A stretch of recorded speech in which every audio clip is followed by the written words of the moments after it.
Также представители Росгвардии посетили братскую могилу гонго-стрелкового полка НКВД. Очень приятно, что детей приобщают к истории. Историю здесь не забывают, чтят.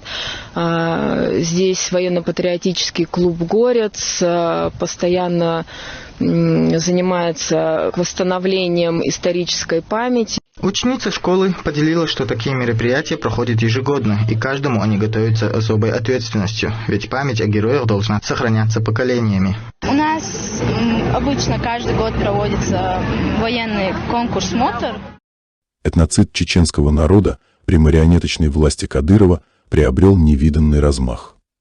Возложили цветы на братскую могилу полка НКВД. Пречист Аллах.